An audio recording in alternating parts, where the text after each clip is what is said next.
What's up, everybody? It's Joey again. You're watching Vegas D-Tech. I got a wonderful amount of news to give you today, man. I've been working really hard. I brought out the green cards again, man, so we're gonna get into it. But first of all, I want to let you know where I'm at today. I'm at a community park here in Las Vegas, Henderson, whatever. It's called Cornerstone Park, okay? Now I want you to take a look at this over here. You see all this water? It's a lot of water, right? And you know we're in a drought. We're in a drought at Lake Mead, but take a look at this water. Here, I'm gonna step on down here really quick and show you what's really going on around here. Now guys, here's the story with this groundwater, okay? This is groundwater. Now, this park right here initially was an excavation pit where they just kept excavating and excavating, pulling out rocks out of here so they could build all of these communities that are up and around here, all these communities and homes around here. All of this right here, when they were excavating, they were pulling all the boulders and stuff out of here, and at some point they started hitting groundwater, and groundwater was coming up, okay? This groundwater is not evaporating, it's not soaking into the ground, it's not going away. This water level here has not changed. Isn't that weird? Isn't that weird that Lake Mead is losing a foot to 2 feet to 5 feet every couple of weeks? But this groundwater is absolutely perfect, not going anywhere. Take a look at this. Look at all them geese, man. Just tons of geese. And in actuality, they've made this thing a wetland. It's like a nature springs preserve, so that all of these geese and ducks and stuff here can stay back here in this natural wetland and be protected. And nobody can get back there. They can actually nurse and have their babies and just walk around, just like you see these guys doing here. And nobody will mess with them. Tons of geese. All right, guys, so let's just get this show on the road here, okay? All right, so first of all, man, federal officials have given the leaders in 7 western states a new challenge, and that is to commit to an unprecedented amount of conservation and to do it before an August deadline, right? So they want all of these upper and lower basin states to come together and come up with a plan and have it ready to go. And have it ready to go within the next 30 days.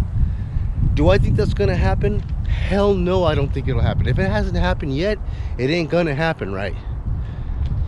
Yeah, man, for whatever reason, man, as serious as this is, the upper basin states don't feel that they have the same conservation needs as the lower basin states, because the lower basin states actually use the majority of the water. All right, so anyways, here we go here. What is the percentages? Lake Mead right now is at 28% of its capacity, and Lake Powell is at 27% capacity. They're almost equal. They're almost equal. Now, I seen this one video the other day where Lake Powell was like completely almost empty, and then all of a sudden the guy came out a week later and it's back full again. That's because the gorge up above it, the gorge up above it was made to release some water to come into Lake Powell to fill it back up.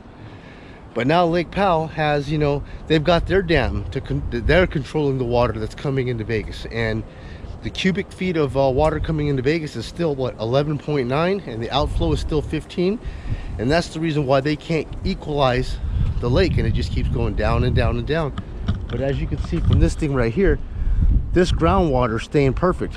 Now, you know what's funny is that 6% of the water usage in Vegas actually comes from groundwater.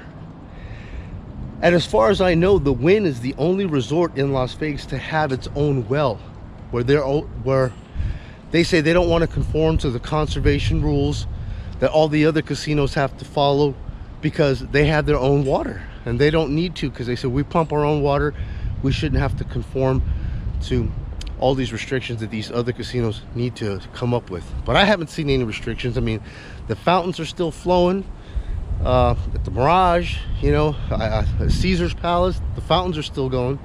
So I don't know. city officials, I guess, don't seem to care. So anyways, Department of Reclamation finished their closing remarks with a threat. They said if the 7 states can't cut their own water use 60-day deadline to, I said if the states can't cut their water use in a 60-day deadline, the federal government is ready to step in and do it for them. Wow, that was a bold statement, Dad. They said enough is enough, dude.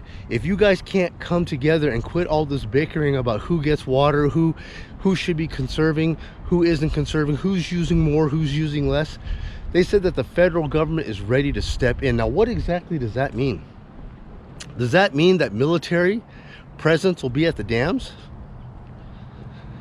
That the military will show up in force and actually take control of the dams and say, we're going to go ahead and whatever is the situation, we're going to tighten up these valves to make it equalize. We'll do it because you guys can't figure it out. We'll do it for you. Do you guys remember the movie Aliens? When Gorman, he was there, he was like the lieutenant.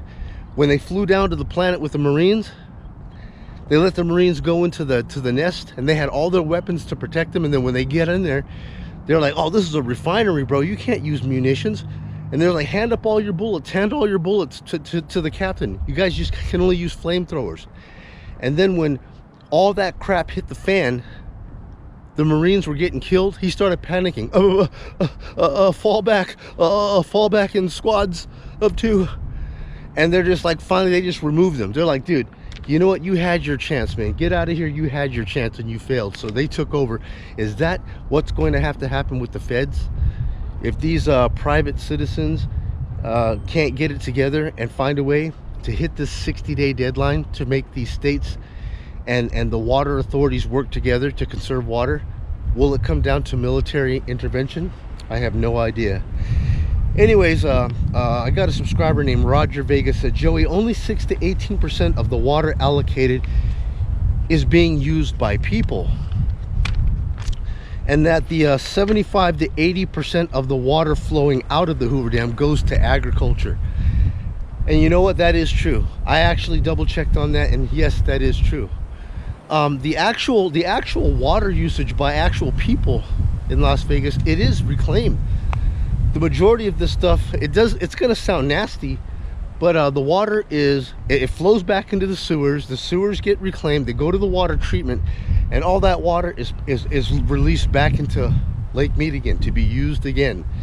Now, it does sound disgusting, but what happens is that all of that water that is being reclaimed and then processed through the water treatment facilities and pushed back into the lake, it's being washed down river through the dam to the next lake, mingling in to the dam, and on forth and on forth and on forth. Now, I've gone to Boulder Beach, man, and let me tell you something, that water looks disgusting. I would not want to walk through there barefoot, let alone get in over my head in that water, because there's all kinds of floating moss and algae and crazy looking stuff in that water. There ain't no way that I would get in that water. But when I drove an hour and a half down to Laughlin, and once again, all that water from Laughlin has flowed from Lake Mead all the way down to Mojave and out. When I went and took a look at that water, oh, that water was so pure, you could just put a glass into there and just scoop it up. And I actually drank it right from there. Tasted beautiful, tasted perfect, tasted good to me. So anyways, the agricultural situation, right? What is the agriculture? What is the stuff that's consuming all of this water? You know what it is? Alfalfa hay, lettuce, nuts, almonds. Those are the worst consumer. Okay, those farmers that are actually using those or planting those crops, they consume the absolute most of the water. And you know what's really funny? A subscriber out of Arizona told me, he goes, dude, in Arizona, alfalfa hay is grown and exported to Saudi to feed their racehorses. He says that the Arizona livestock farmers cannot even get any of this alfalfa hay to feed their goats and their own livestock. But yet all this water resources are going to grow all this alfalfa hay, then they're cutting it and exporting it to the Saudis to feed their horses. Ain't that something? We're over here going through a drought. No freaking water. Here's some more little pictures of the groundwater. Remember, this is percolating up from the rocks here. This is pristine. I mean, even though it's 110 degrees, this is not going down. I don't see any water recessions here. I don't see this thing shrinking and going in and in and in like you see at Lake Mead. That's because of the inflow and outflow disparity at the lake. Groundwater is good. Maybe we're gonna have to do more with the groundwater, you know, if they can't figure out something with the lake. But anyways, yeah, so the agriculture, right? So here, man, it says, even if we got rid, here's a report from the news, even if we got rid of all the municipal water use, we would still not be able to reclaim the 2 to 4 acre feet of water we need to restore the levels. 2 to 4 acre feet is what we need to bring the levels back up. And they claim that even if we didn't use any more water, if all of the municipalities of the city were to stop using water, that the flow of the Colorado still would not be enough to bring the lake up to its normal levels. Guys, look, fact of the matter is we're never going to be up to normal levels again. That white ring that you see going around the lake, it's going to be there forever and ever and ever, and that's not going to change. That was the way it was back in '83, but it's not going to be that way anymore. But at some point, I would like to be able to see the water.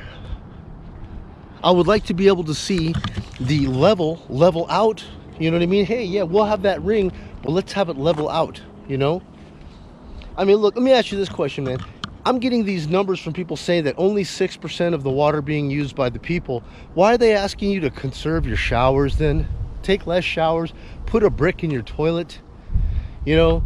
Don't water, man, more than once a week or something like that, your lawn. If the municipality is not the reason for the water uses, why are they asking you to conserve there? When really it's the allocation of water going out to the thirsty states below us and the agriculture that are sucking up all the water. You tell me, man. That's where it's going. The upper basin members, they feel that their water allocation, that they're well within their water allocation and that they're not using the water, so why should they have to conserve? It's the people down below that have a problem with their agriculture. They have developments that they want in the future. They want to be able to store some of their reserves so that they can actually make these projects happen. And if they're allocating more water to go out, that's going to be less water for them to make expansions within their city. And I can see it, man. I mean, I understand, bro. You know, I can completely see where they're coming from. But guys, we need to get a handle on this. And like I said, you know, the Department of the Interior has given this 60-day deadline to get it done, or they said they have no problem stepping in and taking control for themselves.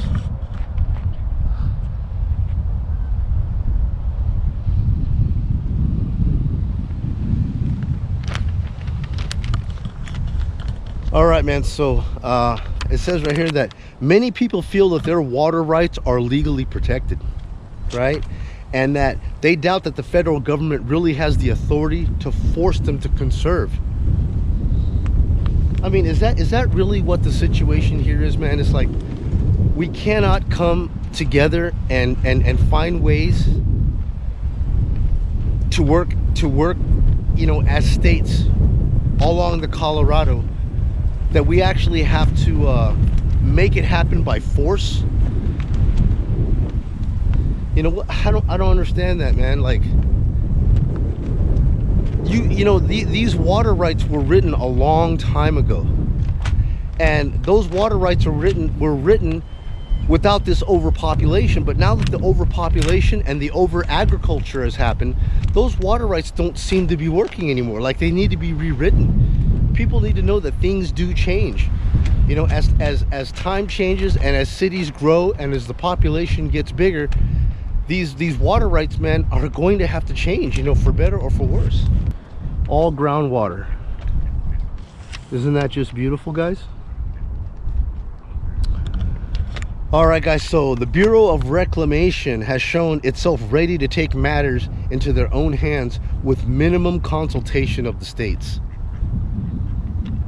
Which means that if push comes to shove, man, they're ready to just say, you know what? we're just going to do it anyways.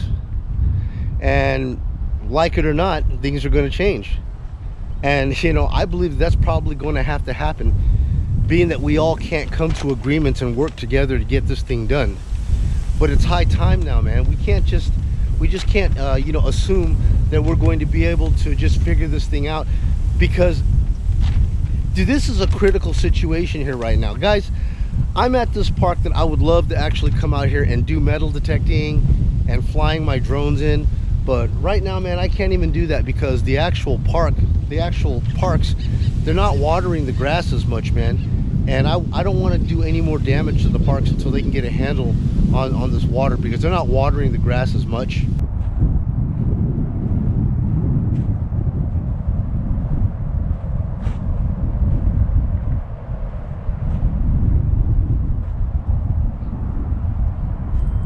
Yeah, this ground looks way too dry right here, man, for me wanting to come out and do any kind of metal detecting. I would be making too much damage out here, or leaving damage, and I don't want to do that, man. I gotta wait until the watering gets better, then I'll return out to this park. Now, so Denise Green, she's a realtor in California. She wrote me and she told me that developers are still they're getting permits and they're building homes and selling them without any flowing water even going to these properties right now. Yeah, man. So, I mean, the developers don't learn. And the fact of the matter is,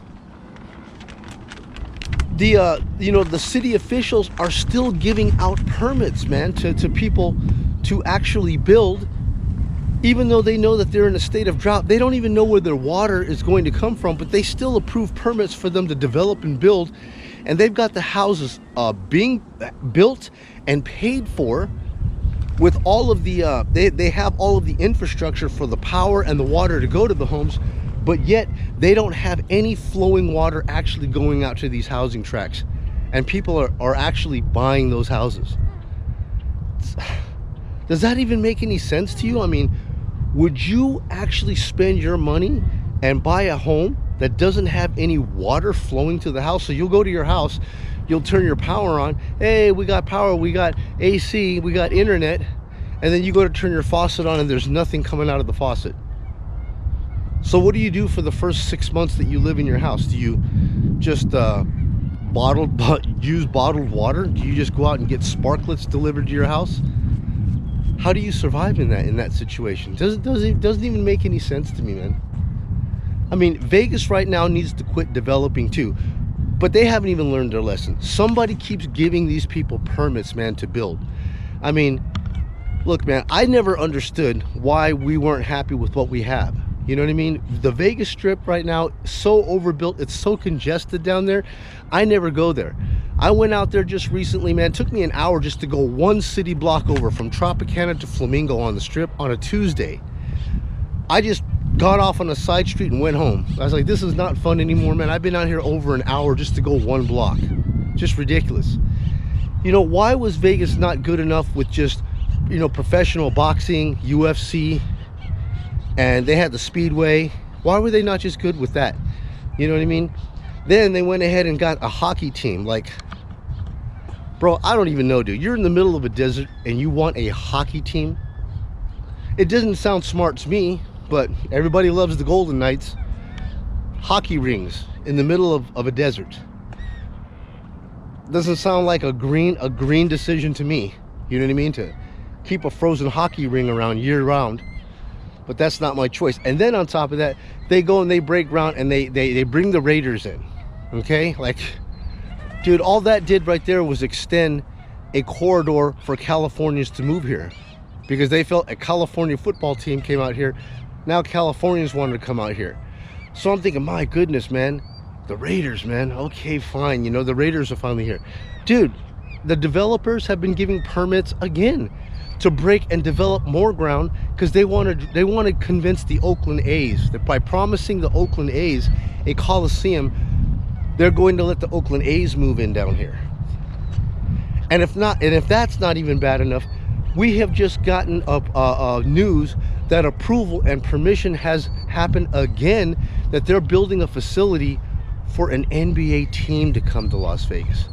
Expansion, expansion, development, breaking ground, and nobody gives a damn about where the resources are going to come from to sustain, man. A few years we've been saying maybe next year will be better, maybe next year will be better. We've been saying that for the past few years. But you know what, man? We're at a point in time right now, dude, where we can't say that no more. Things need to be done, and they need to be done now. And that's why, you know, things are getting critical, where they, you know, the Department of Interior has finally put the 60-day deadline. These guys need to come up with a solution, or like I just told you before, they're ready to step in and do it for them. So anyways, guys, that's the latest report that I have right there concerning what's being done about the water situation. We can go to the lake all we want. We could just go out there every couple of days and just show more and more water usage, more and more water drop. But what is being done about it? Who is involved? What steps are we making? We're saying that within the next 60 days, a clear answer will have to be made, or the federal government will have to step in. We'll have to see what happens. So that's the current news, man. That's all I got for you.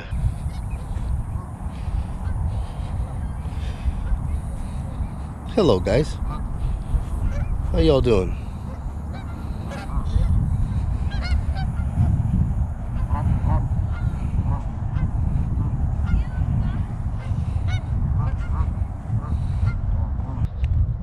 $110 degrees again out here. Couple of questions.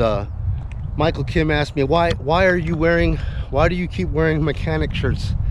I used to be an automotive man years ago, and these shirts just happen to be very comfortable. I don't like shirts that are too tight, makes me feel hot. And if I wear a tank top, all I'm gonna get is a farmer tan. So I just wear these shirts because they're comfortable. And Judy and Carrie, I think they're sisters, they asked me, Joey, are you bald? This hat that you wear here, is it one of those fake hats that has the hair up on top? They're not. It's real hair. But I just put this visor on, man, and that's just my get up, guys. So anyways, man, that's all I got for you. This is Joey again, man. We're coming out today. We're at Cornerstone Park. Normally I come out here and do some metal detecting on the volleyball pits, or I go out to the park down here and I do some metal detecting. But right now, man, this water situation seems to be very, very important to me. So I'm out here trying to give you these reports, doing the neighborhood walk and talk. And that's all I got for you. Hope you guys are doing well, man. I hope you guys are safe. You guys stay hydrated, man. And I'll catch you guys back here on the next episode.